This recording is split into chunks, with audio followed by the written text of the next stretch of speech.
इस प्रोग्राम को आप तक पहुंचाने के लिए ताउन किया मोबाइल और इलेक्ट्रॉनिक प्रोडक्ट्स, वो भी शानदार डिस्काउंट्स के साथ। दराज, हैप्पी शॉपिंग। कि हम सिर्फ ताल्लुक नहीं, आपसे रिश्ता जोड़ते हैं। बैंक अल हबीब, रिश्ता भरोसे का।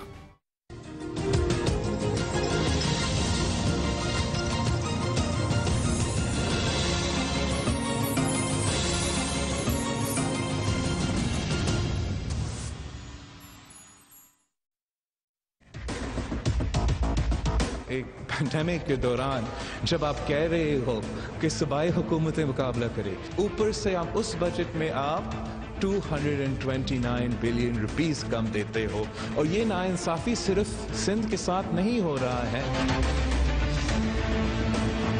अगर हुकूमत वाकई इन मामलात में दिलचस्पी रखती है और सीरियस है, वो बलूचिस्तान के इन जुमला मसाइल को हल कर लें।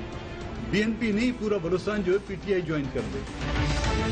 सियासी निज़ाम में तात्तुल आया, लेकिन इस तात्तुल की आड़ में हुकूमती सतह पर गैर जमहूरी फैसले होने लगे और उससे उन्होंने नाजायज फायदा उठाया। अस्सलाम वालेकुम, आप देख रहे हैं जमहूर फरीद रईस के साथ। मुल्क की जो सूरत हाल है इस वक्त, खास तौर के ऊपर आज बिलावल भुट्टो की प्रेस कॉन्फ्रेंस, बड़ी अहम प्रेस कॉन्फ्रेंस रही। उसी के साथ साथ एक धचका जो लगा हुकूमत को, हुकूमती इत्तेहाद की जानिब से, जिसमें BNP मेंगल ने, अख्तर मेंगल साहब ने हुकूमती इत्तेहाद से अलहदगी का ऐलान किया। आज मौलाना फजलुर रहमान के साथ उनकी प्रेस कॉन्फ्रेंस भी हुई और बलूचिस्तान के मसाइल के हवाले से जो बात उन्होंने कही कि अगर ये मसाइल हल हो जाएं तो पूरा बलूचिस्तान PTI में शमूलियत इख्तियार कर लेगा। एक तो हुकूमती इत्तेहाद और जो इत्तेहादी हैं, हुकूमत के जो नंबर्स हैं असम्बली के अंदर, उन नंबर्स के बाद जो इत्तेहादी हैं वो इतने नाजुक सूरत हाल है कि अगर उनमें से एक मजीद और इत्तेहादी या चंद एक इत्तेहादी अगर मजीद हुकूमत से नाराज हो जाते हैं या अलहदा हो जाते हैं तो हुकूमत के लिए अपनी हुकूमत को बचाना मुश्किल हो जाएगा। और उसी के साथ साथ एक ऐसे हालात के अंदर जबकि कोरोना है, कोविड-19 है, मुल्क के अंदर एक बहरानी कैफियत है, उसमें हमारी हुकूमत इस वक्त 18th अमेंडमेंट के हवाले से बात कर रही है। गो के 18th अमेंडमेंट के हवाले से यह बात दुरुस्त है कि वो कोई आसमानी सहीफा नहीं है और उसमें मिल बैठकर बातचीत हो सकती है, लेकिन क्या ऐसे हालात के अंदर जबकि हम कोविड-19 का मुकाबला कर रहे हैं, हमारा हेल्थ केयर सिस्टम, हमारे बढ़ते हुए केसेस, हम स्मार्ट लॉकडाउन, सॉफ्ट लॉकडाउन, इन तमाम चीजों के ऊपर जब हम बात कर रहे हैं तो उसके अंदर क्या 18th अमेंडमेंट के ऊपर बात करना क्या दुरुस्त है? और क्या 18th अमेंडमेंट इतना ही इंपॉर्टेंट है कि इस क्राइसिस की सिचुएशन में उसको डिस्कस किया जाए? बिलावल भुट्टो ये कहते हैं कि जी NFC के खिलाफ वजीर आजम 18वीं तरमीम और NFC के खिलाफ खुलकर सामने आ गए, और चूंकि जब बात NFC की होती है तो फिर PFC जो प्रोविजनल फाइनेंस कमीशन है उसके ऊपर भी बात होती है। तो क्या इस मौजूदा सूरत हाल के अंदर हम जो चीजें चल रही हैं उसमें क्या सूबे 18th अमेंडमेंट के बाद जो इख्तियारात सूबों को गए हैं, क्या विफाक एक बार फिर इस बारे में ये सोच रहा है कि वो तमाम जो इख्तियारात गए वो वापस विफाक के पास आ जाएं, सूबों से वो इख्तियारात ले लिए जाएं? जहां एक तरफ अस्पताल का मामला है सिंध के अंदर, जिसमें 3 बड़े अस्पतालों के हवाले से सिंध हुकूमत ये कह रही है कि हम वो नहीं देंगे, लेकिन चूंकि जो सुप्रीम कोर्ट का जो डिसीजन, उसके बाद मौजूदा हुकूमत के हवाले से, क्योंकि जो NICVD है, अगर हम बात करें एक अस्पताल की जिसके ऊपर सिंध हुकूमत सालाना 20 अरब रुपए खर्च कर रही है, सालाना एक NICVD जो कि सबसे बड़ा दिल का अस्पताल है जहां पे मुफ्त दिल का इलाज किया जाता है, ऑपरेशन, एंजियोग्राफी, एंजियोप्लास्टी और दीगर जो इलाज मुआलजे की सहूलत है। मौजूदा हुकूमत पाकिस्तान तहरीक इंसाफ की हुकूमत ने 3 अस्पतालों जिसमें NICVD, जिना अस्पताल, NICH और पंजाब हुकूमत के एक अस्पताल जो शेख ज़ायद अस्पताल है उसके लिए बजट में 13 अरब रुपए रखे हैं। और यह बात काबिल गौर है जो बात आपको बता चुके हैं कि सिर्फ NICVD का सालाना बजट 20 अरब रुपए है। तो ये एक बात लेने में कोई वो नहीं है कि अगर विफाक के कहता है कि हमने इन अस्पतालों का कंट्रोल लेना है तो वो जरूर शौक से ले, लेकिन जो बजट है अगर 4 अस्पतालों का मिला के 13 अरब रुपए बजट है तो इस बजट के अंदर ये अस्पताल चलेंगे कैसे? ये भी एक बड़ा मामला है। इन तमाम चीजों के ऊपर आज बात करेंगे और बात करने के लिए मेरे साथ मौजूद है अब्बास खान आफरीदी साहब हैं जो कि रहनुमा मुस्लिम लीग नून के इस्लामाबाद स्टूडियो से ज्वाइन कर रहे हैं। सर बहुत शुक्रिया आपका प्रोग्राम में तशरीफ लाने के लिए। इसी के साथ साथ पाकिस्तान पीपुल्स पार्टी के सीनियर रहनुमा है फैसल करीम कुंडी साहब हमें ज्वाइन कर रहे हैं स्काइप से। बहुत शुक्रिया आपका कुंडी साहब कि आप मेरे साथ मौजूद हैं। कुछ देर बाद पाकिस्तान तहरीक इंसाफ के रहनुमा शौकत यूसुफजई साहब भी हमारे साथ मौजूद होंगे, उनका भी पॉइंट ऑफ व्यू सुनेंगे। अब्बास साहब आपसे भी आगाज करता हूं, जरा ये जो इस सिचुएशन के अंदर जो मामला चल रहा है, आज बिलावल साहब की प्रेस कॉन्फ्रेंस पर उसके साथ साथ BNP मेंगल की हुकूमत इत्तेहाद से अलहदगी, ये सारे मामला के अंदर क्या आप समझते हैं कि 18th अमेंडमेंट और फिर उसके साथ हुकूमती इत्तेहादी का अलग हो जाना हुकूमत के लिए इस वक्त क्या चीज या कोई चीज चैलेंज इस वक्त है, या फिर मौजूदा हुकूमत तमाम क्राइसिस को बस जो चीज आ रही है उसको पसे पुश डाल के उसके लिए 18th अमेंडमेंट जो है और ये जो NFC है ये बड़ा इंपॉर्टेंट है? बिस्मिल्लाहिर्रहमानिर्रहीम। एक तो मैं आपका शुक्रिया अदा करता हूँ कि चैनल पे इनवाइट किया। ऐसा है कि जो सिचुएशन आप अभी देख रहे हैं और जिस दिन से ये आए, ये पहले दिन से ही नॉन सीरियस थे। इन्होंने आते हुए एक बड़ा काम किया, वो ये किया कि 3.5 अरब रुपए अपने दोस्त और रिश्तेदारों के माफ वेवर करवाए। 350 अरब, ये पहला काम था जो जैसे ही आते हुए इन्होंने किया। जो इनकी सोच, जो इनका ख्यालात, जिस नज़रिए पे पार्टी, जिस पे 23 साल की जद्दोजहद, तो आते हुए पहले इन्होंने 350 अरब रुपए वेवर का दिया अपने बिजनेस कम्युनिटी को, उनको जो इनके साथ नज़दीक है। इधर से ये स्टार्ट हुआ और स्टार्ट वो दिन और आज का दिन जब आप देखते हैं इनकी नॉन सीरियसनेस। आज आपने वो पंजाब की इनकी मिनिस्टर की बात सुनी, हेल्थ मिनिस्टर की, कि उन्होंने उसने कौम को क्या किस तरह पुकारा और क्या कहा। अगर हम उनके अल्फाज का चुनाव देखें तो इनका कोई मिनिस्टर कहता है कि जी आटा महंगा हो गया तो आप जो है आटा ना खाएं, कोई इनका कहते हैं तो चीनी महंगी हो गई तो आपको शुगर हो जाएगा, कोई कह रही है आप डाइटिंग करें। मतलब ये एक ऐसी क्लास और ऐसे लोग हैं जो इस मुल्क में बैठ के सिवाय हमें दुनिया में लोग हम पे हंस रहे हैं। आपने 18वीं तरमीम की बात की, ये वो बातें हैं कि जब आप एक मुल्क की इकोनॉमी को कड़ा करें, जब एक कंसेंसस बनाएं, अपोजिशन के साथ इत्तेफाक राय बनाएं, फिर आप इस पे बातचीत करें। यानी बातचीत तो हो सकती है, बातचीत तो हर बात पे हो सकती है, ऐसी कोई बात, लेकिन ये तब उस वक्त बातचीत की जब कि आपका मुल्क की इकोनॉमी चल रही हो, आपने जो कमिटमेंट्स किए हो, आपने जो वादे वईद किए हो, जो आज आप बजट पेश कर रहे हैं उस बजट का हाल क्या है, आप कितने किधर से 5.8 से नेगेटिव में चले गए, आपने मुल्क के सारे जितने इदारे हैं, लार्ज मैन्युफैक्चर यूनिट से लेके छोटी यूनिट्स तक, वो सारे बंद हो गए, टैक्स कलेक्शन आपसे हो नहीं रहा, आपसे कोई काम नहीं हो रहा, डॉलर जो है आपका पिछले 10-15 दिन में 5% और चढ़ गया है। अगर यही हालात सारे रहे तो NFC अवार्ड या 18वीं तरमीम को लोगों ने नहीं कहा, लोगों को चाहिए कि चीनी सस्ती हो जाए। वो मैं एक दो अच्छा साहब, एक चीज बड़ी है जो आर्ग्यूमेंट आता है, शौकत यूसुफजई भी हमारे साथ मौजूद हैं, लेकिन जो एक आर्ग्यूमेंट आता है वो ये कि वो कहते हैं कि जी हमसे पहले की जो माजी की हुकूमतें रही हैं वो ये तमाम चीजें बर्बाद करके चली गई, चाहे वो कर्ज हो, चाहे वो इकोनॉमी हो, चाहे वो कोई भी चीज हो। हमें तो लुटा पुटा एक पाकिस्तान मिला था जिसको हम संभालने की और सुधारने की कोशिश की। ये तो बहुत अच्छी बात हो गई, ये एक रेफरेंडम करा लें और उसमें ये लिख दें कि जिस वक्त नून लीग की गवर्नमेंट जा रही थी, चीनी जिस रेट पे थी आपको उस रेट पे चाहिए या आज वाले रेट पे चाहिए, आटा आपको उस रेट पे चाहिए या आज वाले, पेट्रोल, हर एक चीज बजट से लेके जो चीजें हमें एक्सेप्ट है, एक रेफरेंडम करा लें, रेफरेंडम कि आवाम को, कौम को वो जो प्राइसेस हमने दी थी, अगर चीनी की, दाल की, हर एक चीज की, उस टाइम और आज के दिन में, आपको पता है आटा जो है हमारे टाइम में 30 रुपए किलो था, आज 60 रुपए किलो है। हमारे टाइम में घी जो है वो 1500 का था, आज जो है 16 किलो जो एक टिन होती है वो 3200 रुपए की। इनको मेरे भाई ने एक दफा कहा था जब टमाटर महंगे हो गए तो इन्होंने कहा था, मेरे भाई ने, शौकत साहब ने, कि दही खाया करो। तो इनके एक और कुलीग है, उन्होंने जब आटा कमा कहते हैं रोटी एक खाया करो, डाइट किया करो। तो अब इन बातों का जवाब हमारे पास नहीं है, नहीं, इसलिए नहीं है कि हमारी एक स्टेट की रिस्पॉन्सिबिलिटी होती है अपने अवाम को सस्ती बिजली देना, सस्ता गैस देना, रोजमर्रा की अशिया खुराक सस्ती देना, सैलरी देना। देखें इन्होंने इस बजट में जो बहुत बड़ा जुल्म किया, जो मैं कहता हूं कि कभी भी नहीं हो सकता। आपके पेंशन के लोग जिनके कोई इनकम का जरिया नहीं है, आपने उनकी पेंशन नहीं बढ़ाई। आपने 1 से लेके 14 तक जो स्टाफ होता है वो गरीब सफेद पोश लोग हैं। आप खुद कह रहे हैं कि हमारी आने वाली टाइम बजट में महंगाई जो है 10% होगी। आप खुद कह रहे हैं, बजट बुक्स के मुताबिक आप कह रहे हैं, तो चाहिए कि आप और ना करते तो 14 से 15 ग्रेड वालों की तनख्वाह बढ़ा लेते। शौकत यूसुफजई साहब से जरा पूछ लेते हैं इस चीज के ऊपर। बहुत शुक्रिया आपके शौकत साहब। इन बातों के ऊपर जरा मैं आपसे बात करता हूं जिस तरह से आफरीद साहब ने कही, और जो टमाटरों के ऊपर, रोटी के ऊपर, बाकी चीजों के ऊपर, शायद चीजें अगर इसी तरह से महंगी होती रही तो फिर वो हर बात पे यही होगा कि हम इस्तेमाल करना उसको आहिस्ता आहिस्ता कम कर दें या छोड़ ही दें। लेकिन मेरा पहला सवाल जो आपसे जो मैं पूछना चाहता हूं कि ये आपके इत्तेहादी अख्तर मेंगल साहब ये क्यों आपको छोड़ चले गए, यानी नाराज क्यों हो गए आपसे?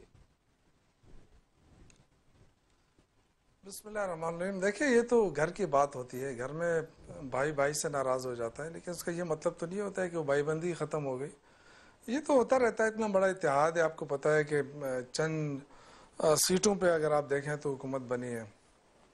जाहिर है इसमें लोगों के तहफ़्फ़ुज़ात अपने हो सकते हैं। वो कह रहे हैं कि आप संजीदा नहीं है, ये तो चले आपने कहा भाई बंदी की बात है, घर में भाई भाई नाराज हो जाते हैं, वो तो लेकिन ये घर की बात, ये घर की बात उस हद तक है कि आपका इत्तेहाद भी है ना, आपका, आप इतने नाजुक उसके ऊपर बैठे हुए, आप इतने नाजुक हैं, घर की बात तो बाहर निकल गई। मौलाना फजलुर रहमान से मुलाकात कर ली, प्रेस कॉन्फ्रेंस कर ली, उन्होंने कहा कि अब ये मेरे जात में मेरे बस की बात ही नहीं है, कोई फर्क नहीं पड़ता है। देखें, इससे कोई फर्क नहीं पड़ेगा इंशाअल्लाह ताला। हमारे देखिए उनके साथ बातचीत होती है, सियासत के अंदर तो यही है ना, मुज़ाकरात होते हैं, मुज़ाकराती कमेटी बनी हुई है, उनसे मुलाकात हुई है, इंशाअल्लाह राब्ते जारी हैं हमारे। ऐसा नहीं है कि राब्ते ख़त्म है। देखिए तहफ़्फ़ुज़ात हो सकते हैं क्योंकि एक अलग पार्टी है ना, वो कोई तारीक इंसाफ के टिकट पे तो नहीं लड़कर आए हैं ना, उनकी अलग अपनी पार्टी है, उनका अपना मंशूर है। वो जाहिर है अगर वो हुकूमत का साथ दे रहे थे तो किसी खास इशू के ऊपर दे रहे हैं ना। बलूचिस्तान के मसाइल के बारे में उन्होंने बात की, शौकत साहब, बलूचिस्तान के जो मसाइल हैं, बिल्कुल, मैं देखे जो जेन्युइन इश्यूज होंगे बलूचिस्तान के मसाइल, देखिए जेन्युइन इश्यूज जो हैं वो हल करने की कोशिश ऑलरेडी इमरान खान साहब पहले से ही कर रहे हैं और अभी भी करेंगे। इश्यूज तो हैं इस मुल्क के अंदर, आप देखें इस वक्त जो इकानमी है, इस वक्त जो कोरोना वायरस की वजह से पूरी दुनिया सफर हो रही है, तो वो आप क्या समझते हैं पाकिस्तान सफर नहीं हुआ? ये मेरे भाई जो बजट की बात कर रहे हैं कि जी बजट में क्या है, बजट में देखिए मसला तो ये है कि जब ये असम्बली के अंदर बैठते हैं तो ये बजट पे बात ही नहीं करते हैं। ये इन्होंने कभी भी कोई संजीदा तरीके से इनको चाहिए था कि हुकूमत को मशवरा देते।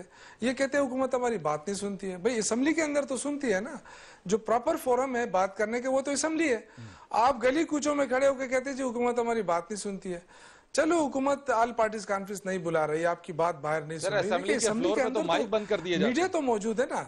फिर नहीं देखें, ये तो मैं भी देखता हूँ, आप भी देखते हैं कि जब ये अपनी बड़ास निकाल लेते हैं, जब हुकूमत का कोई नुमाइंदा बोलता है तो ये वॉकआउट कर जाते हैं।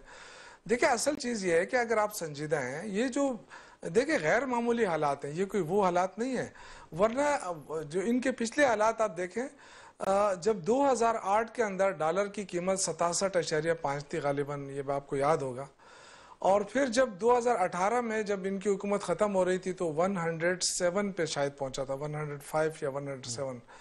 तो अगर ये बात इस पे होती है कि जी इनके दौर में यहाँ तो फिर तो शुरू से हिसाब लगाना चाहिए ना। नहीं चले मान लेते हैं, से डॉलर 107 पे क्यों पहुंचा था?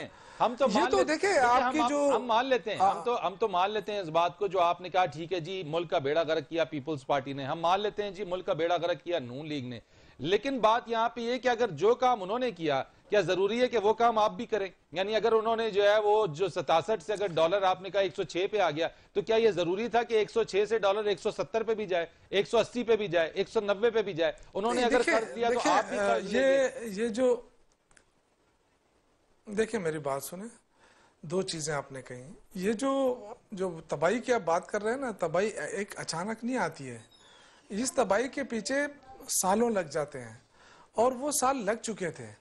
जब लास्ट में देखे हमारी हुकूमत आई तो जाहिर है 1 साल 2 साल में वो जो उसका जो असरात है वो एकदम तो नहीं बदल सकते हैं ना, उसके असरात आहिस्ता आहिस्ता बदलेंगे। अब कोरोना वायरस ना आता तो शायद सूरत हाल और भी बेहतर होती। दूसरी बात कर्जों की है, देखिए कर्जे हमने लिए तो कर्जे हम अपने जात को अयाशी के लिए तो नहीं लिए कि हमने बताया कि जी हमने ये अयाशी करनी है, या कोई हमारे कोई असासे निकल रहे हैं कि जी हमने ये असासे बना लिए। मेरे ख्याल से जो कर्जे लिए जा रहे हैं, ज्यादातर कर्जे आप देखें वो इनकी सूद की अदायगी पे लिए जा रहे हैं, क्योंकि ये कहते हैं कि हमने खजाना भरा हुआ छोड़ा है। पता नहीं किसको छोड़ा है इन्होंने, उसका रखवाला कौन था, किधर है वो खजाना? ये तो देखिए बातें हैं। आज भी ये खड़े होके कहते हैं जी अस्पतालों में दवाइयां नहीं है, अस्पतालों में डॉक्टर नहीं है। भाई तो अस्पतालों में डॉक्टर नहीं है तो 6-7 मरतबा तो पंजाब में हुकूमत आपके पास रही है। अगर डॉक्टर पूरे नहीं थे तो आप पूरे क्यों नहीं किए? 7 मरतबा हुकूमत रही है। उन्होंने इस टेन्योर के अंदर क्यों नहीं? देखिए ये आप बातें करते हैं। देखिए आप पूरे 35 सालों का मुआवजा 2 सालों से करना चाहते हैं, ये थोड़ी सी ज्यादती होगी। मैं ये कह रहा हूं कि ठीक है हमारी कमजोरियां भी अपनी जगह क्योंकि वसाइल नहीं है एकदम, लेकिन जो 35 साल लोगों ने गुजारे हैं, उन्होंने जो इतना मैं ये नहीं कहूंगा कि वो तबाह करके चले गए, चलो ये तो आपके लफ्ज आपने इस्तेमाल किया, मैंने तो कहा भी नहीं है। लेकिन अगर मैं क्या कहूँ, आप उसको क्या कहेंगे? अगर 35 सालों में वो कोई ऐसा अस्पताल ही नहीं बना सके जिसमें मियां नवाज शरीफ साहब का इलाज हो सके, जिसमें मियां शहबाज शरीफ साहब का इलाज हो सके, जिसमें किसी और का, बड़े आदमी का इलाज हो सके, जो लंदन जा जाके अपने इलाज करा रहे हैं, तो फिर तो देखे ना कहीं कोताही तो हुई है। तो आप वो तो मान ले, ठीक है, हमारी बात आपको नहीं अच्छी लगती ना माने, लेकिन अच्छा, चले, ये तो लोगों को बता दें कि हमने क्यों अच्छा अस्पताल नहीं बनाया। ये जो आर्ग्यूमेंट है ना शौकत साहब, मैं इसको जरा अब्बास आफरीदी साहब के सामने रख देता हूं, लेकिन मैं आपकी इसी बात को मुख्तसर एक जवाब दीजिएगा कि आपकी केपीके के अंदर 7 साल हो गए आपकी हुकूमत को, कोई एक मॉडल अस्पताल आपने बनाया वैसे केपीके के अंदर? देखिए, आप ये देखें कि हमने इन अस्पतालों में डॉक्टर कितने दिए हैं, ये पूछे हमसे। नहीं, नया अस्पताल, हमारा अस्पताल बिल्डिंग्स तो बना दी गई थी। ओ भाई साहब, बिल्डिंग्स तो बनी हुई है, बिल्डिंग्स की तो हमें जरूरत ही नहीं है। बिल्डिंग बनी हुई है, अस्पताल में डॉक्टर नहीं था। बीएचओ बना हुआ है, डॉक्टर नहीं था। हमने 7,500 डॉक्टर पिछली हुकूमत में भर्ती किए थे, तकरीबन 3,500-4 हजार। अब ये हो गए, आप सोचे कि 11-12 हजार डॉक्टरों की शॉर्टेज थी। तो ये कसूर किसका था? मैं बिल्डिंग बनाऊं या डॉक्टरों को लूं? पहली चीज तो ये है कि आप वहां मेडिसिन दें, वहां डॉक्टर अवेलेबल करें, वहां इक्विपमेंट चलाएं। आपको पता है, मजे की बात मैं आपको बताऊं कि आपके वेंटिलेटर्स होते थे, उसको चलाने वाला ऑपरेटर नहीं होता था। आपके एक्सरे मशीनें पड़ी होती थी, उसको चलाने वाला टेक्नीशियन नहीं होता था। हजारों टेक्नीशियन भर्ती किए। ये इस तरफ कोई नहीं आ रहा है कि वो जो अस्पताल जो इन्होंने सिर्फ बिल्डिंग बना के, देखिए बिल्डिंग बनाने में क्या होता था। आप ये कह रहे हैं कि उसमें तो आपने कहा कि आपने हजारों की तादाद में डॉक्टर्स, टेक्नीशियंस, पैरामेडिक्स और ये तमाम लोगों को आपने भर्ती किया, और आपकी प्रायोरिटी ये थी कि बिल्डिंग बनाने से बजाय जो हॉस्पिटल की रिक्वायरमेंट जो चलाने वाले लोग हैं, नहीं वो दोनों देखिए मेरी बात सुने भाईजान, हमें अस्पताल भी बनाने हैं, ये नहीं कि हम कहेंगे अस्पताल नहीं बनाने, लेकिन जो अस्पताल वीरान पड़े थे, यकीन करें, मैं आपको काश अगर आप मैं ऐसे अस्पताल आपको बताता जहां पे गाय और भैंस खड़ी होती थी। यकीन करो, बस अच्छी बात है, मैं तो जानना चाहूंगा। ये थोड़ा सा वसीउल कल्बी का मुजाहरा कर रहे थे, ईमान से ये भी मान लेंगे कि मैं जब हेल्थ मिनिस्टर था, मैं तो ओपन मैं जब हेल्थ मिनिस्टर था, मैंने विजिट किया लकी मरवत का। मैं आपको बता भी दूं, मैं लकी मरवत का विजिट किया एज ए हेल्थ मिनिस्टर, और मैं एक बीएचओ के लिए गया। आप यकीन करें, उसमें गाय भैंस खड़ी थी। शौकत साहब, मैंने पूछा क्या हुआ, क्यों, मैं तो ओपन उस मामले के अंदर बिल्कुल के जो चीजें हैं बिल्कुल आप बताएं, हमें विजिट कराएं, दिखाएं, हमें बताएं कि कहां पे गाय भैंस बनी हुई है, कहां किस जगह पे हुआ। हम तो आने को तैयार भी हैं और देखने तो नहीं, अल्लाह के फजल से हमने, आप जो पूछ रहे हैं ना, आपने जो पूछा अस्पताल क्यों नहीं बनाया, देखो हमारे साथ मजबूरियां क्या है। ठीक है, हमारे साथ मैं आपकी बात को समझ गया। मैं जरा बात सबसे आपसे जरा इसका जवाब लेता हूं। अब आप देखें हेल्थ में जो हम आपने कहा ना 35 सालों में इन्होंने जो सिस्टम वो चीजें नहीं, अभी साहब ये आपके ऊपर बड़ा वैसे चीजें आती हैं कि ये 2 जमातें रही हैं जिन्होंने 35 साल हुक्मरानी की है, लेकिन कोई अस्पताल नहीं बनाया, वो कोई पूरा। और ये सबसे बड़ा एक आता है कि अगर कोई अच्छा मॉडल अस्पताल बनाया होता, जो आर्ग्यूमेंट देते हैं, जो आता है काउंटर आर्ग्यूमेंट, तो जी मियां साहब या बाकी जो आपके जो सीनियर जो रहनुमा है, वो पाकिस्तान में इलाज क्यों नहीं कराते, वो फिर लंदन क्यों जाते हैं इलाज कराने के लिए, यहाँ के अवाम यहाँ के अस्पतालों में जलीलो ख्वार हों और जो उनके रहनुमा है वो बाहर चले जाएं। इसको सर कैसे करेंगे? वैसे चूंकि आर्गुमेंट एक बात मैं शौकत साहब को अप्रिशिएट करता हूँ, उन्होंने कहा इन्होंने अस्पताल सारे बना लिए थे लेकिन हमने भर्तियां कर दी। चलो ये तो एक बात कह दी कि हमने अस्पताल बनाए, इन्होंने भर्ती की। आप यकीन माने शौकत साहब इसको सेकंड करेंगे, नहीं ये सेकंड करेंगे मेरे बात को। कोवार्ड से लेके डीआई खान तक जितने अस्पताल हैं उस पे जब मरीज जाता है उस पे लिखा जाता है रेफर टू पिशावर। क्या? कोहाड़ से लेके डीआई खान तक उन अस्पतालों का नाम है रेफर टू। आप यकीन माने कि पूरा कोहाड़ से डीआई खान उनको पिशावर भेजा जाता है। सर वैसे मैं आपको एक बात बताऊं, ये वाली चीज जो है अगर आप देखें ना, अगर आप सिंध की बात करें, कराची के अंदर जेपीएमसी है, जिना अस्पताल है, सिविल अस्पताल है, एनआईसीवीडी है, आपकी निजी हॉस्पिटल्स जो हैं, ये आप अच्छी तरीके से जानते हैं। इंटीरियर सिंध के अंदर से केसेस आते हैं। पंजाब की अगर आप बात करें तो लाहौर में सर्विसेज अस्पताल है, गंगाराम में चीजें, इंटीरियर पंजाब। मैं आपको ये कह रहा हूं, आते ये जो बड़े शहर हैं, डीआई खान, बन्नू, कोहाड़, कैंट्स हैं, ये सब में कैंट्स मौजूद है, इधर कैंट के हॉस्पिटल्स है। रेफर टू सारा जो इन्होंने बात सही की कि डीआई खान से लेके कोहाड़ तक सब में बैल बकरियां बांधी जाती है। 7 साल से इनकी गवर्नमेंट थी, पहले नहीं बांधी जाती थी। अभी ये सही कह रहे हैं कि लकी में गए और उधर बांधी हुई थी, क्योंकि हमारा जो हालात इन्होंने बना दिए हैं, जो बीआरटी बना दी है सूबे से।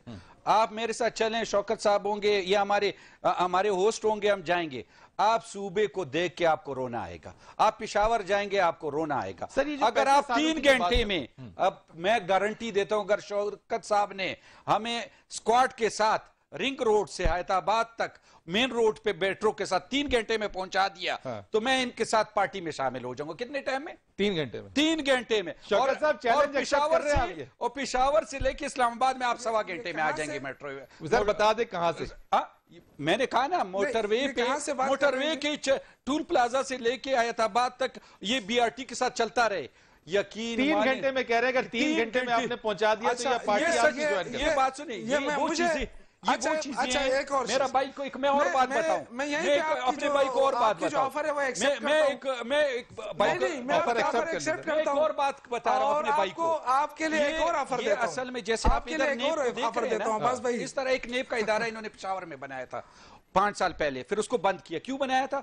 वो सेम इसी तरह चल रहा था जो अभी का नेब चल रहा है। जैसे जो कमीशन बनाया ना, एहतिसाब कमीशन था, वो इन सब के लिए बिठाया था, शौकत भाई लोगों वगैरह के लिए कि कोई हरकत वरकत ना करे। तो अच्छा, एक पूरे 5 साल में एक केस उसने नहीं किया और 40-50 करोड़ रुपए जाया कर दिए। फिर इन्होंने बंद कर दिया। और उसके नेब के चेयरमैन ने क्या कहा था, एहतिसाब ब्यूरो के हेड ने, कि सारे करप्ट हैं, सबको मैं पकड़ रहा था, पूरी PTI को इन्होंने उसको खत्म कर दिया, इदारे को। ये मैं नहीं कह रहा, एहतिसाब का जो इन्होंने हेड लगाया था, ये मैं उनके अल्फाज बयान कर रहा हूं कि आप अभी टीवी पे मैं सर जरा फैसल करीम कुंडी साहब को शामिल गुफ्तगू करता हूं। मैं उनको आगाज से ही हम करते, लेकिन जरा कुछ ऑडियो को इशू था तो हम चाह रहे थे आवाज जरा बेहतर। कुंडी साहब, आप मुझे सुन सकते हैं लाउड एंड क्लियर? सर जी बिल्कुल सुन सकता हूं, आपको आवाज आ रही है? जी सर बिल्कुल ठीक है। सर बात वैसे गुफ्तगू चल निकली थी जिस चीज के अंदर कि इनके बड़े अहम इत्तेहादी अख्तर मेंगल साहब, सर वो बड़ा नाराज हो गए हैं। आज मौलाना साहब के साथ प्रेस कॉन्फ्रेंस की है, लेकिन शौकत यूसुफजई साहब कहते हैं ये घर की बात है, कोई इतनी बड़ी बात नहीं है, मामला तय हो जाएंगे। तो सर क्या आहिस्ता आहिस्ता हम ये समझें कि जो इनके इत्तेहादी हैं ये वाकई कोई सीरियस मामला है, या फिर मेंगल साहब कुछ दिनों बाद PTI के मनाने पर वापिस शामिल हो जाएंगे? बिस्मिल्लाहिर्रहमानिर्रहीम। देखें, मेंगल साहब ने उस दिन पार्लियामेंट के फ्लोर पे खड़े होकर एक स्पीच की थी, और मैंने पहले भी 1-2 प्रोग्रामों में कहा था कि उन्होंने पिछले साल भी एक स्पीच की थी, अपने तहफ़्फ़ुज़ात का इज़हार किया था। लेकिन आज मैं उनकी प्रेस कॉन्फ्रेंस देख रहा था तो मेंगल साहब ने कहा था कि मैं पहले तो नाराज हुआ था, लेकिन अभी जो मेरा फैसला है मेरी पार्टी की CC ने किया है, और पार्टी की CC इस फैसले को वापस कर सकती, लेकिन जो उनके खदशात नजर आ रहे थे मुझे नहीं लगता कि वो वापस आ सकते हैं। लेकिन देखें, ये पॉलिटिक्स है, इसमें मैं ये नहीं कहता कि जी मैं कह दूं कि जी मेंगल साहब बिल्कुल उन्हें दरवाजे बंद कर दिए। ये पॉलिटिक्स है। आप देखें, हमारी जब माजी में 5 साल हुकूमत रही है, हमारे साथ भी ऐसे इत्तेहादी थे कि जो मैं छोड़ जाते थे और फिर आ जाते थे। ये पॉलिटिक्स में चलता रहता है, मतलब है कि ये डे टू डे अफेयर है। अब ये देखते हैं कि इनको किस तरह डील करते हैं, क्योंकि पहले तो जहांगीर तरीन साहब होते थे, वो डील कर लेते थे, चले जाते थे, मना लेते थे। अब एक नई टीम आई है, अब नई टीम जाएगी, उनको आज मैं सुन रहा हूँ कि पर्यटक उनसे मिल रहे हैं। तो जो नजर आ रहा है, क्योंकि वो जो कह रहे हैं कि जो हमारे साथ वादे वही किए गए थे वो 2 साल में एक भी बता दे कि पूरा हुआ हो, तो फिर हम उसको मानते, उसको मतलब है कि हम फिर करेंगे। तो जो सूरत हाल नजर आ रही है, तो उसमें तो ये मतलब एज ए पॉलिटिकल वर्कर मैं कहूंगा कि वो शायद वापस ना आए। लेकिन पॉलिटिक्स है, यू डोंट नो कि क्या होता है क्या नहीं होता।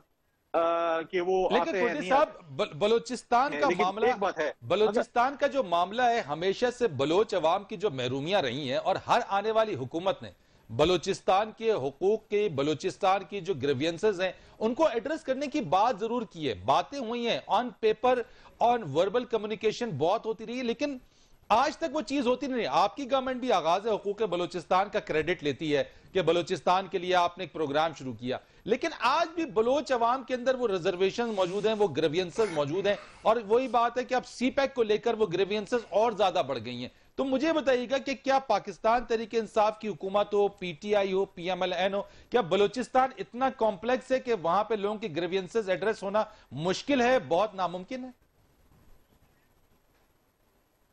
देखिए, इस समय एक बात करूंगा, जब हमारी पीपल्स पार्टी हुकूमत आई, जब प्रेसिडेंट जरदारी साहब जब सदर बने, उन्होंने पहला काम ये किया था, बलूचिस्तान की आवाम से माफी मांगी थी। उसके बाद जब NFC अवार्ड हुआ, 18th अमेंडमेंट हुई, हकूक आगाज बलूचिस्तान की बात हुई, तो आप देखें, आप एक प्रोग्राम इस पे कर लें कि पीपल्स पार्टी के दौर में बलूचिस्तान को कितना मरकज से उनको हिस्सा मिला, PMLN के दौर में कितना मिला, और अब 2 साल का एवरेज निकाले, 2 साल के एवरेज पे आप बात कर लें कि इनके दौर में क्या उनको जो है उनके खदशात दूर हुए। अभी भी बलूचिस्तान की हुकूमत इनकी इत्तेहादी हुकूमत है, लेकिन जब आप देखें तो वहां से कहीं ना कहीं से आवाजें शुरू आ जाती हैं। कभी बलूचिस्तान अवामी पार्टी आवाजें उठा रही होती है, कभी इनके जो एडवाइजर हैं, इसके तर्जमान हैं हुकूमत के, वो मतलब है कि नाला होते हैं। बहुत सी चीजें ऐसी हैं जिसपे वो मतलब बातें कर रहे होते हैं। लेकिन मैं आपको इन तीन हुकूमतों की एवरेज बात कर रहा हूँ कि हमारी प्लस नून की और आज की हुकूमत का अगर आप एवरेज निकालें तो मैं समझता हूँ कि बलूचिस्तान में जो भी मतलब है कि मैं अब जब जैसे आपने सीपैक की बात की, जब सीपैक शुरू हो रहा था आप देखें कि हमने पहली शर्त ये थी गवादर पोर्ट की। पाकिस्तान पीपल्स पार्टी के दौर में गवादर पोर्ट हैंड ओवर हुआ और वहां पर फेडरल कैबिनेट की मीटिंग हुई थी। फेडरल कैबिनेट की मीटिंग वहां पर हुई थी और सीपैक का जो शुरुआत हुआ था वो वहीं से हुआ था, जो कि एक मेन वो था चाइनीज का जो एक वो। लेकिन ये देखें कि ये अब जो मेंगल साहब ने बात की है या बलूचिस्तान अवामी पार्टी बात करते हैं, नाराज होते हैं, स्पीकर साहब इनके बलूचिस्तान असेंबली के नाराज हुए हैं, तो ये चलता रहता है। मैं नहीं, आप इनके बाकी इत्तेहादियों को भी देखना, कभी काफ की तरफ से आवाजें आ रही होती है, कभी किसी और की तरफ से आवाजें होती है। लेकिन आप ये देखेंगे कि अगले 5-6 महीने, आप 5-6 महीने बाद देखेंगे तो बर्तन जरा तेज जो है वो खड़कना शुरू हो जाएंगे, क्योंकि 2.5 साल बाद 3 साल बाद तो फिर लोग ये देखते हैं कि जी हमारे वादों पे कितनी इम्प्लीमेंटेशन हुई, वादे पूरे हुए नहीं हुए, जब नहीं होंगे तो बहाने बनते रहेंगे, लोग जाएंगे। आपने हमारे साथ भी होता रहा, आपने वैसे हमारे साथ भी होता रहा। आपने फैसल साहब ढके छुपे अंदाज में आपने जो बात ही कर दी है, वैसे बात आपने बड़ी चलते चलते कर दी, लेकिन ये बात बड़ी इंपॉर्टेंट है कि अगले 5 से 6 माह में ये जो मजीद बर्तन है या और खड़कना शुरू होंगे। तो क्या ये जो बर्तन खड़कने का आगाज है, क्या वो शुरू हो चुका है और बीएनपी मेंगल से इसका आगाज हुआ है? एक कमिश्नर ब्रेक लेते हैं, ब्रेक के बाद आते हैं सर, मजीद बात करेंगे। हमारे साथ हुई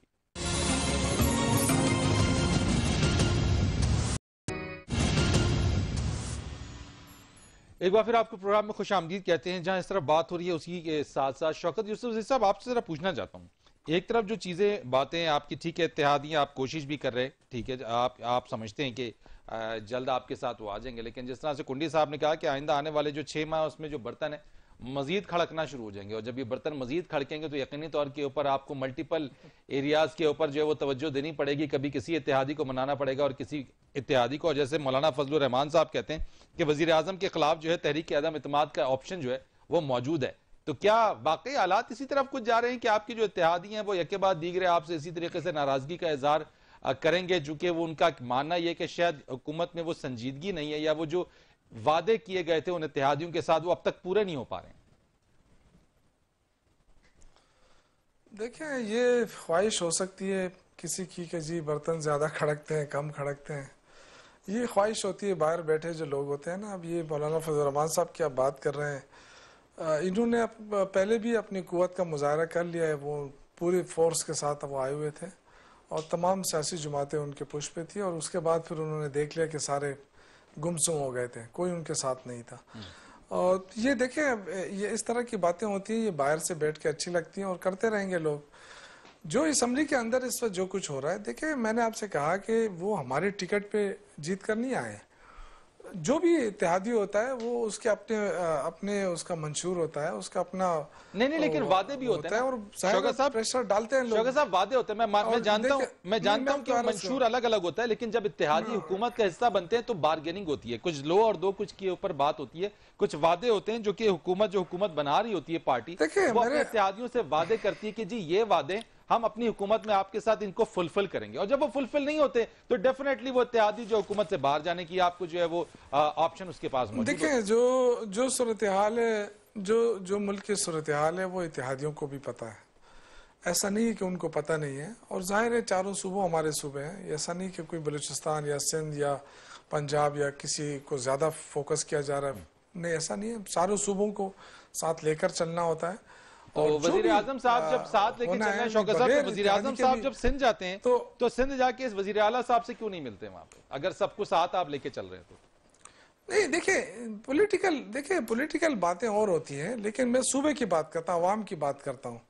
देखिए, ये अब बहुत सारी चीजें आ जाएंगी, मैं उस पर नहीं जाना चाहता, सिर्फ ये अब्बास साहब की 1-2-3 बातें, तो उसका तो मैं जवाब दे दूं। इन्होंने कहा कि अच्छा हुआ कि इनके दौर में गाय भैंस बंधी हुई थी, मैं अपने दौर की बात नहीं करता मेरे भाई। मैं 2013 में जब हमारी हुकूमत बनी, फर्स्ट टाइम जब मैं गया तो ये लिटरली मैंने देखा, और मेरे साथ वज़ीर आला परवेज़ खटक साहब भी गए थे, वो लकी मरवत में जलसा कर रहे थे, मैंने उनसे कहा कि मैं ज़रा 2-3 अस्पतालों का विजिट करूँ। ये मैं आपको लिटरली जब मैंने देखा फिजिकली कि जाके देखा, तो मुझे उसके बाद अल्लाह के फजल से आज BHOs हर BHO में डॉक्टर पहुँच गया है। किसी BHO में डॉक्टर नहीं है तो आप मुझे बता सकते हैं, आप उसकी निशानदेही करें, ये चैलेंज आप करें मुझे।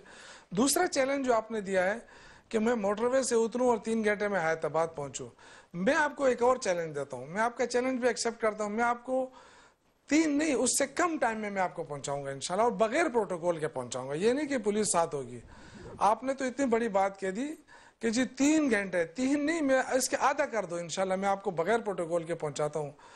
ये जो आप कह रहे हैं कि जी सड़कें बंद हैं, ये बाहर बैठ के अच्छे लगते हैं, लोगों को पता नहीं होता है। आप उसको बताएं कि जी 3-4 चीज़ें लोगों ने वहाँ बैठ के सीखे, जो भी टॉक शो होती है, जी BRT ने बेड़ा गर्क कर दिया, जी BRT ने ये हो गया। BRT जब बन जाए तो मेरे ख्याल से इनकी सियासत का बेड़ा गर्क हो जाएगा, इसलिए कि BRT जो है वाहिद चीज़ है जिससे नक्शा बदल जाएगा इंशाल्लाह। ये कोरोना वायरस नहीं होता, अभी तक वो चल भी चुकी होती क्योंकि काम कंप्लीट है, थोड़ा बहुत काम रहता है उसमें, और वो भी फिनिशिंग और वो फाइनल जो टचिंग होती है वो होता है। ये बन चुका है, अब ये इनको तकलीफ हो रही है कि BRT तो बन चुकी है, इन्होंने इतना बड़ी इन्वेस्टमेंट मुझे बताया किस जिले में किया का, आपकी हुकूमत ये को पिशावर होगा, को हम क्या फायदा होगा? चलो वो बात की बात है, वो तो जब इलेक्शन आएगा वो तो बात की बात है, हमें फायदा हुआ नुकसान हुआ, ये तो अभी 2018 में फायदा होगा उसके अंदर।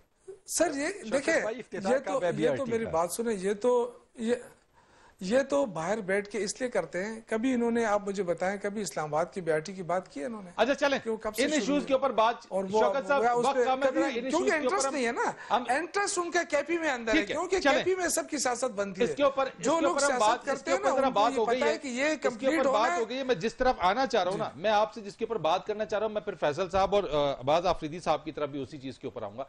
मुझे ये बताइए कि इस मौजूदा सूरत हाल में जो कोविड का मामला इस वक्त है, हम तमाम लोगों को एक होकर एक कंसेंसस के साथ, यूनिटी के साथ इसका मुकाबला करने की इस वक्त जरूरत है। क्राइसिस है, पूरी दुनिया के ऊपर है, पाकिस्तान के ऊपर भी है, और ना सिर्फ हमारे पास एक इंसानी जान को बचाने का एक टास्क हमारे पास मौजूद है, ये हमारी बहुत बड़ी जिम्मेदारी है, बल्कि उसके साथ साथ मईशत और जान दोनों ही बचना जरूरी है। हम किसी एक चीज को प्रायोरिटाइज नहीं कर रहे हैं, दोनों को साथ लेके चलना जरूरी है। मुझे एक बात बताइए कि ये इस मौके के ऊपर ये 18th अमेंडमेंट की बातें निकलना और 18th अमेंडमेंट की बात करना, क्या यह मौका महल मुनासिबत है कि इस वक्त 18th अमेंडमेंट को छेड़ा जाए? देखिए, हर गवर्नमेंट की अपनी प्रायोरिटीज होती है। आप मुझे बताएं कि इस वक्त जो सूरत हाल है, चारों सूबों को वज़ीर आला को बिठा के फैसले होते हैं। आप मुझे बताएं कहां पे किस सूबे को नजरअंदाज किया गया है? कोविड-19 जब से शुरू हुआ, वजीर आजम बैठते हैं, आर्मी चीफ साहब बैठते हैं, और जो रेलेवेंट लोग होते हैं, चारों सूबे के वज़ीर आला, इवन गिलगित बल्तिस्तान के भी होते हैं, ये सारे मिलके फैसले करते हैं। और जब फैसला हो जाता है उसके बाद जाके जो प्रेस कॉन्फ्रेंस होती है सिंध के अंदर या कराची के अंदर, की बात कर रहा हूं, मैं इस पे नहीं बात कर रहा, वो तो ठीक है, चारों की मुशावरत होती है। मैं 18th अमेंडमेंट को छेड़ने की गो के मैं आपसे यारज किया ना, गो के मैं इस चीज के ऊपर हूं कि 18th अमेंडमेंट के ऊपर तमाम पार्टियां की बात हो सकती है, लेकिन इस मौके के ऊपर गवर्नमेंट की तरफ से 18th अमेंडमेंट को छेड़ना, क्या ये मौका है? मेरा सवाल ये। देखिए, मौका तो जाहिर है हमारी हुकूमत है, इस वक्त हमारी हुकूमत है, और वही पाकिस्तान है, कोई पाकिस्तान बदलने तो नहीं जा रहा है, पाकिस्तान को चलाना भी है। हमने कोविड-19 की वजह से पाकिस्तान को पूरा बंद तो नहीं करना है, सारे इदारों को चलना है, असम्बलियां चल रही हैं, अभी भी चल रही है, तो बात तो रेलिवेंट बात है, हर टाइम आप कर सकते हैं। और देखिए, अगर किसी कानून के अंदर कोई खामी है और उसको बेहतर से बेहतर किया जा सकता है, आपने अभी तक कितने अमेंडमेंट किए, वो सारे अमेंडमेंट जो है क्यों की गई है? क्या 1973 का आइन ठीक नहीं था? लेकिन अमेंडमेंट जो होती है ये वक्त की जरूरत होती है, और आप जरूरत को देखकर आप करते हैं। ये मौका ये जरूरी नहीं है कि सारी जिंदगी हमारी। मैं बात करना चाह रहा हूं कि क्या ये मौका ठीक है? बता दो सर, ये आपके लिए आप कह सकते हैं, दूसरा कोई उनके लिए मौका होगा नहीं होगा, हमारे तो बिल्कुल ठीक है। क्या क्या फैसल करीम कुंडी साहब, कोई अमेंडमेंट करनी है, किसी के साथ कोई लड़ाई तो नहीं करनी है जाके। ठीक है कुंडी साहब, शौकत साहब कहते हैं कि हमारी गवर्नमेंट है और कोई मसला नहीं है, सब कुछ चल रहा है। 18th अमेंडमेंट के अंदर अगर बात इस वक्त कर भी रहे हैं हम, तो इसमें कोई इशू नहीं है, अमेंडमेंट करनी है, कोई लड़ाई नहीं करनी है। आप समझते हैं आपकी पार्टी इस चीज को वाकई अब भी इसको उसी तरीके से ले रही है, या आप भी ये समझते हैं कि इसमें अमेंडमेंट की हद तक अगर बात हो तो पीपल्स पार्टी भी इसमें साथ देगी? देखिए, पहली बात तो है कि इनको ये समझ नहीं है, पहली बात तो है मेरे भाई शौकत साहब अपनी पार्टी को ये समझाएं कि 18th अमेंडमेंट खत्म नहीं कर सकती है। 18th अमेंडमेंट में जो है वो 100+ जो है उसके अंदर उन्होंने शिके हैं, ठीक है। इनको शायद कोई एतराज होगा, और मुझे पता है इनको जो चीज ज्यादा खड़ा कर रही है कि ये सूबों को क्यों खुद मुख्तारी मिली है, सूबे क्यों खुद मुख्तार हुए हैं, सूबे के पास उनकी रॉयल्टी के पैसे डायरेक्ट क्यों जा रहे हैं, तो इन चीजों पे थे। देखें जब ये हुआ था तो आपने इमरान खान साहब की बात सुनी जब वो चीफ मिनिस्टर परवेज खटक साहब के साथ खड़े थे कि ये 18th अमेंडमेंट और एनएफसी अवार्ड तो बहुत ही आला है और इससे सूबे मजबूत होंगे और हम इसको बड़ा अप्रिशिएट करते हैं। और फिर परवेज खटक साहब जुलूस लेके जाते थे फेडरल गवर्नमेंट की तरफ के मुझे अपनी रॉयल्टी के पैसे दें। हम आज उस इंतजार में बैठे हैं कि किस वक्त जो है इनके सीएम जिस साहब जो है KPK के वो इस्लामाबाद की तरफ मार्च करेंगे अपने रॉयल्टी हमारी जो इस वक्त इस्लामाबाद की जिम्मे बनती है उसके लिए। मैं अपनी तरफ पार्टी की तरफ से कम गारंटी देता हूँ कि हम इनके शाना बशाना होंगे अपने सूबे के हकूक के लिए चाहे जो कुछ भी हो। दूसरी बात यह है कि देखिए अगर इनको कोई चीज है तो देखिए इसके साथ इनके 2/3 मेजॉरिटी चाहिए। अभी अगर इनके से मेंगल साहब जाते हैं तो फिर तो इनके ऊपर अपना पहला क्वेश्चन मार्क है कि वज़ीर-ए-आज़म एतमाद का वोट लेंगे क्योंकि इनके पास तो बहुत थिन मेजॉरिटी थी और अगर मेंगल साहब जाते तो इनके पास अपनी मेजॉरिटी लूज कर रहे हैं तो 2/3 मेजॉरिटी कहां से इनके पास आ जाएगी। देखें उसके बाद क्योंकि आज फैसल साहब आज आपके चेयरमैन साहब ने जो बात की ना वो बड़ी इंपॉर्टेंट बात की जो प्रेसर में बात की। उन्होंने कहा जी वज़ीर-ए-आज़म 18वीं तरमीम और एनएफसी अवार्ड के खिलाफ खुलकर सामने आ गए। वो तो है। देखिए सिंध में जिस तरह उन्होंने कहा कि जी ये तो डिक्टेटर, देखिए इन्होंने कहा इस तरीके से तो वज़ीर-ए-आला जो डिक्टेटर बन गए। लेकिन माजी में भी उनके बयान देखा, मैं माजी में नहीं जानता क्योंकि मैं कौन सा क्लिप वज़ीर-ए-आज़म साहब का बताऊं कि उन्होंने क्या क्या बातें की और किस चीज पे आए। लेकिन ये चीज देखें 18th अमेंडमेंट हो एनएफसी अवार्ड हो बाकी चीजें हो ये सूबों के लिए हैं। ये जो है तो ये है कि मतलब है कि आप जब तक आपके साथ अपोजिशन नहीं हो आपके पास मेजॉरिटी नहीं आती इसके लिए आपको कॉन्स्टिट्यूशनल अमेंडमेंट करनी पड़ेगी। ठीक है ये सबसे इंपॉर्टेंट चीजें हैं। ये असल में ये कोरोना से लोगों के ध्यान हटाने के लिए बजट से ध्यान हटाने के लिए बात करते हैं। आप देखिए बजट में इन्होंने क्या किया सरकारी मुलाजिमीन के साथ। सिंध ने तो तनख्वाह बढ़ा ली, क्या ये नहीं बढ़ा सकते थे? इन्होंने जिस तरीके से छुरा गांव पर। ठीक है कोंडी साहब का लिंक हमें मिस कर गया। अब्बास हाफिज साहब आपका कमेंट इस पे चाहूंगा जो 18th अमेंडमेंट और सबसे ज्यादा KPK में जब बजट पेश हो रहा था, KPK में जब बजट पेश हो रहा था सरकारी मुलाजिमीन रोडों पे खड़े हुए थे। राइट। अब इन्होंने बात की, मैं सिर्फ एक आखिरी बात, ये एक बहस हो रही थी कि क्या हो या क्या ना हो। मैं अपने भाई शौकत ज़ुहरी साहब को हमेशा अप्रिशिएट करता हूँ। जब भी मुश्किल वक्त आता है KPK की PTI के ऊपर तो ये फ्रंट फुट करते हैं ये, क्योंकि जो चोरी के मुजरिम वो छुप जाते हैं इनको आगे करते हैं कि आप जाके डिफेंड करो। आज आप करें चाहे नून के नुमाइंदे भी बैठे हैं, आप मीडिया के हमारे दोस्त हैं, मैं पीपल्स पार्टी से हूँ, यूसुफ ज़ई साहब PTI से हैं। आप एक डेलीगेशन बना ले, हम जाते हैं KPK, हम जाते हैं पंजाब, हम जाते हैं बलूचिस्तान, हम जाते हैं सिंध और देखते हैं कि किसका हेल्थ का निजाम अच्छा है, हम उसको अडॉप्ट कर लेते हैं। शौकत ज़ुहरी साहब मुझे KPK में एक सरकारी अस्पताल बता दें इसमें फ्री इलाज होता हो और मैं इनको सिंध में कई अस्पताल बजा सकता हूँ जहाँ पर फ्री इलाज हो रहे हैं, जहाँ पे लीवर ट्रांसप्लांट हो रहे हैं, जहाँ पर दिल के ऑपरेशन फ्री हो रहे हैं, बहुत सी ऐसी चीजें जो हो रही हैं। लेकिन हमारे सरकारी एक अस्पताल, अब ये बोलेंगे कि जी हमने जो है वो दे दिया, कार्ड दे दिए, हेल्थ कार्ड, वो तो आपने कॉपी पेस्ट किया है नून का जो हेल्थ कार्ड था, लेकिन क्या वो हर गरीब आदमी के पास है? क्या वो सरकारी अस्पताल में इस्तेमाल के साथ नहीं कर सकते हैं? तो आप आज गरीब आदमी सिर्फ एक्सरे भी नहीं करा सकता है सरकारी अस्पताल में फ्री। KPK की ये सूरत हाल है। लेकिन शायद मैं गलत हूँ, आप बनाए डेलीगेशन, मैं आपको वेलकम करता हूँ, मैं आपको फैसिलिटेट करूंगा। सिंध में यूसुफ ज़ई साहब हमें जो है वो ले जाएं, KPK में जो है पंजाब में ले जाएं, हम चले जाते हैं बलूचिस्तान चले जाते हैं और फिर उसका रिजल्ट निकालेंगे कौन सा सूबा अच्छा काम कर रहा है उसको फिर हम ये नहीं करेंगे, हम उनको फॉलो करेंगे। अगर KP अच्छा कर रहा है तो बाकी सूबे उसको फॉलो करें, अगर पंजाब या सिंध अच्छा कर रहा है उस सूबे को फॉलो करना चाहिए। बात साहब what about this 18th amendment? और शौकत साहब की बात से एग्री करते हैं कि इस सिचुएशन के अंदर जो मेरा सवाल है कि इस सिचुएशन में 18th अमेंडमेंट हो सकती है, आपने जो बात की कि कोई एतराज तो नहीं है उसके अंदर? देखिए मैं एक बात बोलूं, शौकत भाई हमारे भाई भी हैं, अच्छे दोस्त भी हैं। पूरे सूबे में एक शख्स भी नहीं कहेगा कि उसके हकूक जाएं। KPK में कोई नहीं कहेगा जो इख्तियारात मिले, जो हमें खुद मुख्तारी मिली है और उसको कहे। शौकत भाई भी में भी इतनी हिम्मत नहीं है कि वो कहें ये जुलूस निकाल के आ जाएं इस्लामाबाद और बोएं कि हम 18वीं तरमीम में जो अमेंडमेंट चाहते हैं सूबे से इख्तियारात आप ले लें, ये मैं इनको मान जाऊंगा। ये कह दें कि अभी हमारे 170 अरब रुपए काटे हुए हैं फेडरल गवर्नमेंट ने इस बजट में काटे हुए हैं, चाहिए कि उसके लिए बात करें, चाहिए कि ये 18वीं तरमीम को अपने फेडरल गवर्नमेंट को बोले कि आप क्या कह रहे हैं, हमारे सूबे के इख्तियारात हैं, हम पहली दफा 70 साल में हमें इख्तियारात मिले, आप कैसे इसमें अमेंडमेंट कर सकते हैं? आपको गैस की रॉयल्टी उसमें मिली है, आपको मुख्तलिफ चीजें मिली है, आपको बिजली की रॉयल्टी मिली है, आपको NFC में बहुत सी चीजें मिली हैं। अगर सूबे से वो जाएंगी फेडरल गवर्नमेंट में, सूबा कभी मानेगा? कभी भी नहीं मानेगा। हर एक इख्तियार असल में शौकत कॉन्सिक्वेंसेस क्या होंगे? मैं ये कह रहा हूँ ये कम काम करना चाह रही है। जिस तरह से बिलावल भुट्टो साहब ने कहा जी कि प्राइम मिनिस्टर 18th अमेंडमेंट और एनएफसी, क्योंकि नेशनल फाइनेंस कमीशन है जनाब हमेशा से ये वाली चीज है कि विफाक और सूबे के दरमियान फाइनेंस का मसला है। अगर इसमें हमारे साथ पीटीआई के हजरात जब हम निकलेंगे, हमारे साथ अक्सर पीटीआई के लोग भी होंगे अपने गवर्नमेंट अपने पार्टी के खिलाफ, कि अगर आप सूबे के इख्तियारात को छीनना चाहते हैं, यकीन माने जो खुददार हैं, जो अपने सूबे के लिए लड़ते हैं, जो झगड़ते हैं, ऐसे बहुत से लोग हैं पीटीआई में जो अपनी लीडरशिप की बात उस टाइम नहीं सुनेंगे और वो आएंगे अपने हकूक के लिए लड़ेंगे कि जी आप किस तरह ये काम कर रहे हैं, कितने उम्र बाद एक चीज मिली है और आप हमसे ये लेना चाह रहे हैं। देखिए मैं आपको बताऊं, आपने एक बात की थी अख्तर मेंगल साहब की, मैं उसमें एक दो बातें कर देता हूं अख्तर मेंगल साहब की, बहुत जरूरी है। इनकी कोलेशन एक और पार्टी है, बाप पार्टी है, क्या है, बलूचिस्तान अवामी पार्टी। 3 दिन पहले बोल टीवी पे उनका पहले का जो इंटीरियर मिनिस्टर है वो भुगटी साहब, वो कहते हैं कि ये टेररिस्ट हैं, अख्तर मेंगल साहब वगैरह वगैरह ये सारे टेररिस्ट हैं। आप इस वक्त मॉरली देखें तो 176 वोट इमरान खान साहब ने लिए थे, 176, 172 वोट उनको लेने चाहिए। मॉरली देखा जाए is not a prime minister now, वो उनके ऊपर वो कहते हैं एतमाद का आदम एतमाद या एतमाद। मॉरली इस वक्त हाउस के 172 से भी उनकी तादाद कम है। चाहिए कि प्राइम मिनिस्टर साहब कह ले कि लोगों ने मुझे रिजेक्ट कर दिया है, लोग मुझे एक्सेप्ट नहीं कर रहे हैं, तादाद का कुछ भी नहीं। इमरान खान साहब तो बहुत हाई मॉरल, पीटीआई वाले तो बहुत हाई मॉरल।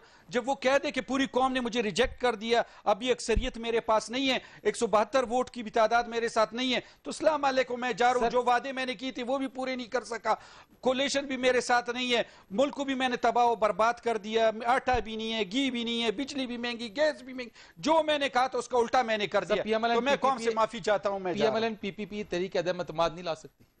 मैं तो ये कह रहा हूं ना, अदम एतमाद तहरीक बहुत, ये आप जो हालात देख रहे हैं, तो मैं कह रहा हूं ये जो मैं कह रहा हूं अदम एतमाद से ज्यादा ये होगा कि खुद ही चले जाएंगे। इनकी अक्सरियत जो है, हम कोशिश करेंगे कि उनको पहले से ACL पे डालें कि ये भागने से पहले इधर ही रुके रहे। Shaukat Yusuf Zahi sahab, last comment from your side and then I have to wind up जी। दोनों बातें करीम कुटी साहब और यहां से आगे आप फाइनल कमेंट कर दें इस पे। ये देखिए अपोजिशन की जो ख्वाहिशात होती है ना, वो तो इस तरह बहती है जिस तरह पानी नहीं बहता है उसमें। आपकी भी बहती थी जब आप गवर्नमेंट में नहीं थे। जो 1 महीना जब हमारी हुकूमत की हुई थी, हमारी हुकूमत का 1 महीना हुआ था और मौलाना फजलुर रहमान साहब अपोजिशन ने कहा था कि जी हुकूमत नाकाम हो गई। इनके तो देखे ना, या तो इन्होंने दूध और शहद की नहरें बहाई थी और हमने रोक दिया एकदम। देखिए ये माफिया है इस मुल्क के अंदर और इमरान खान ने कहा था कि इस माफिया को मैं एक्सपोज करूंगा और आज वो वक्त आ गया, अल्लाह के फजल से एक एक चीज को हम एक्सपोज करके रहेंगे, उनके खिलाफ एक्शन लेंगे। ये आप ना सोचे कि मतलब कोई एक्शन नहीं होगा, बिल्कुल होगा। उस दिन भी हम मिले थे और हमें बिल्कुल वेरी शॉर्ट कमेंट, जो भी very short comment, sugar mafia है चाहे वो। और दूसरा इन्होंने कहा कि देखा 18 अमेंडमेंट, जब आप कह रहे हैं कि अक्सरियत नहीं है तो फिर घबराने की क्या बात है। हमारी ख्वाहिश अपनी जगह, हम तो करेंगे क्योंकि एक अमेंडमेंट एक चीज तो नहीं है ना। शौकत साहब बहुत शुक्रिया आपका sir, I have to thank you because I have to close the programme. बहुत शुक्रिया जी। इसी नोट के साथ इजाजत आपसे चाहते हैं। अब्बास हाफिज साहब आपका बहुत शुक्रिया, शौकत यूसुफ ज़ही साहब, फैसल करीम कुंडी साहब बहुत शुक्रिया आपका, फरीद रईस को इजाजत दीजिए, अल्लाह हाफिज।